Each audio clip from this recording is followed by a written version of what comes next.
Assalamualaikum warahmatullahi wabarakatuh. Selamat pagi anak-anak ibu. Hari ini kita akan belajar tema 2, menyayangi tumbuhan dan hewan, subtema 3, pembelajaran kedua dan ketiga. Mari kita belajar dengan penuh semangat.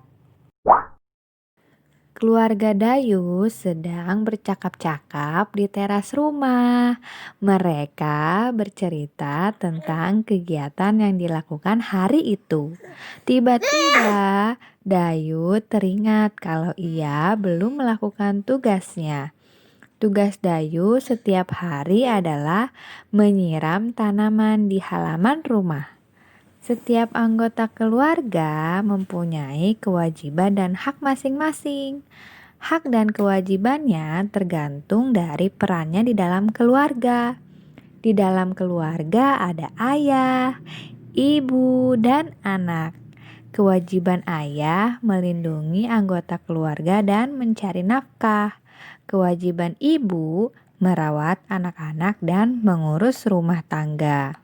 Nah, kewajiban anak yaitu menghormati orang tua dan belajar dengan tekun. Kewajiban anak juga termasuk tugas-tugas yang harus dilakukan di rumah.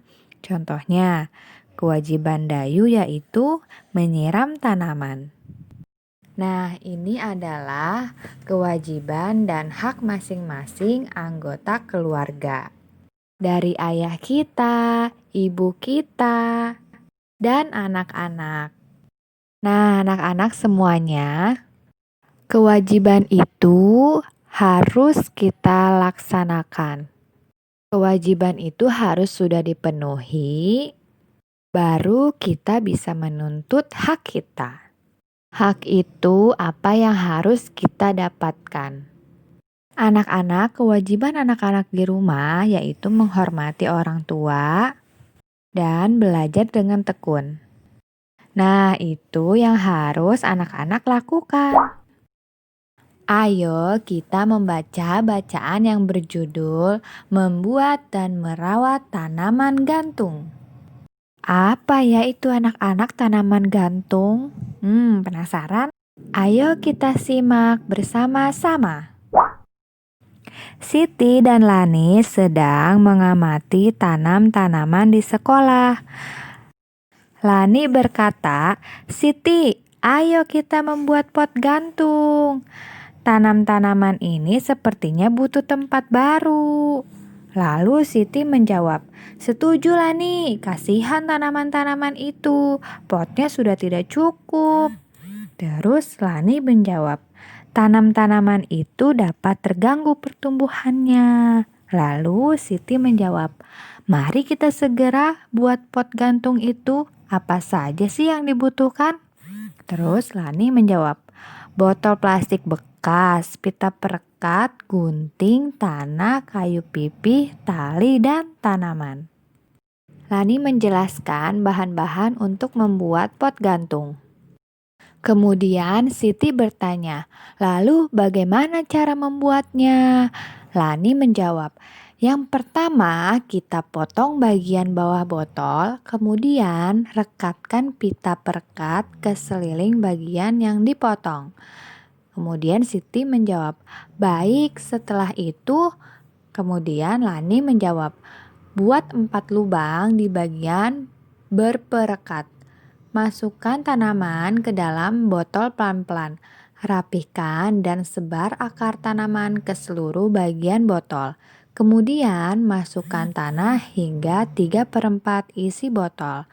Lalu Siti menjawab, "Sejauh ini tidak sulit, lanjutkan Lani." Kemudian Lani menjawab, "Masukkan tali plastik ke dalam lubang. Gantung menggunakan paku di dinding. Tutup bagian yang terbuka dengan kayu pipih." Kemudian Siti menjawab, "Mari kita ajak teman-teman yang lain untuk membuatnya." Nah, di sini Siti dan Lani membuat pot gantung untuk tanaman mereka. Ini adalah cara membuat pot gantung anak-anak. Kalian siapkan botol plastik, lalu kalian potong bawahnya sehingga membentuk seperti ini anak-anak. Lalu kalian bisa memasukkan tanamannya, kemudian masukkan tanahnya, lalu diberi lubang dan tali supaya bisa digantungkan. Jadi anak-anak bisa mempraktikannya di rumah ya untuk membuat pot gantung. Kita lanjut ke pembelajaran yang ketiga. Hutan bakau si sabuk hijau pelindung pantai. Kelas 3 berkunjung ke hutan bakau. Mereka akan mempelajari perawatan dan pelestarian hutan bakau. Orang-orang sering menyebut hutan bakau sebagai sabuk hijau. Artinya kawasan hijau yang tumbuh di garis pantai. Nah, hutan bakau ini melindungi garis pantai dari pengikisan. Hutan bakau juga meredam gelombang besar, termasuk tsunami ya anak-anak. Nah, diperlukan kerjasama bagi warga sekitar untuk menjaga pertumbuhan hutan bakau. Jadi anak-anak, hutan bakau ini salah satu manfaatnya untuk melindungi garis pantai dari pengikisan dan meredam gelombang besar, termasuk tsunami. Jadi, anak-anak harus mengetahui hutan bakau ini sangat besar sekali manfaatnya. Ada 2 hal penting yang harus dilakukan untuk merawat hutan bakau, yaitu penyiangan dan penyulaman. Penyiangan dilakukan untuk membasmi hama. Adapun penyulaman adalah penggantian pohon bakau yang mati. Pohon yang mati diganti dengan bibit atau pohon bakau yang lain yang seumur. Tujuannya agar pohon-pohon bakau dapat tumbuh secara seragam. Pohon-pohon bakau yang telah ditanam mesti dijaga pertumbuhannya. Nah, anak-anak harus memahami cara merawat hutan bakau. Yang pertama ada penyiangan, yang kedua yaitu penyulaman. Penyiangan itu membasmi hama, sedangkan penyulaman mengganti pohon bakau yang mati dengan pohon bakau yang lainnya atau yang seumuran. Kepiting kerap menggigit batang anak pohon bakau. Pertumbuhan kepiting di sekitar hutan bakau mesti dikendalikan, paling tidak hingga pohon-pohon bakau berusia 1 tahun. Ombak dan binatang pemakan daun juga terkadang merusak. Namun, manusialah yang paling banyak menyebabkan kerusakan hutan bakau. Bibit dan pohon bakau muda sering terinjak oleh pencari ikan dan kepiting. Nah, ini sangat disayangkan sekali ya anak-anak. Ternyata manusia banyak yang merusak hutan bakau. Padahal hutan bakau ini sangat bermanfaat bagi manusia. Menjaga supaya tidak erosi dan tidak pengikisan. Jawablah pertanyaan-pertanyaan di bawah ini sesuai dengan teks di atas. Yang pertama, apa yang dilakukan Udin dan kawan-kawan di hutan bakau? Apa ayo anak-anak? Ya, mereka ingin berkunjung untuk mengetahui bagaimana cara dan merawat melestarikan hutan bakau. Nomor 2, apa arti julukan sabuk hijau bagi hutan bakau? Apa tadi artinya anak-anak? Ya, artinya adalah kawasan hijau yang tumbuh di garis pantai. Nomor 3, apakah manfaat hutan bakau? Apa yuk anak-anak? Nah, manfaat hutan bakau melindungi garis pantai dari pengikisan. Nah, hutan bakau juga bisa meredam gelombang besar termasuk tsunami. Nomor 4, apa saja yang dilakukan untuk merawat hutan bakau? Nah, tadi ada dua cara ya anak-anak, penyulaman dan penyiangan. Kalau penyiangan itu membasmi hama, kalau penyulaman itu mengganti pohon bakau yang sudah mati dan digantikan dengan pohon yang baru. Nomor 5, apa saja yang dapat merusak pertumbuhan dan kelestarian hutan bakau?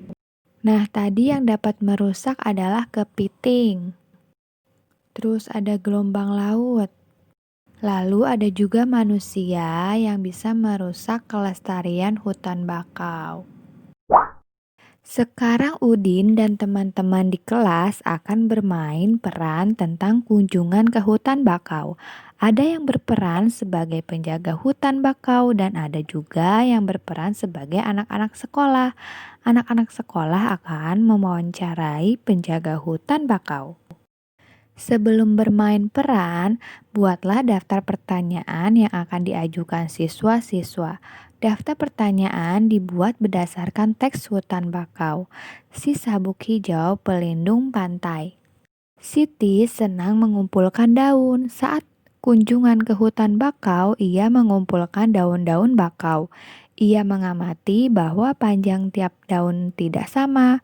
Siti mencoba mengukur dua buah daun dengan menggunakan garis bilangan. Nah, ini adalah dua lembar daun yang diukur oleh Siti. Daun yang pertama itu panjangnya 4, lalu daun yang kedua panjangnya ada 5 cm. Jadi panjang kedua daun tersebut adalah berapa anak-anak tuh kalau digabungin? 4 tambah 5 berapa? Ya, 4 ditambah 5 sama dengan 9.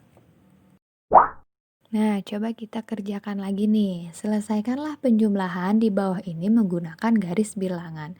Nomor 1, 4 ditambah 7. Ayo kita hitung bersama-sama. 4 langkah maju ke depan. 1, 2, 3, 4. Nah, berhenti di angka 4. Kita beri huruf A. A itu awal ya. Nah, lalu ditambah berapa anak-anak? Ditambah 7. Lalu kita maju ke depan 7 langkah. Ayo kita hitung bareng-bareng.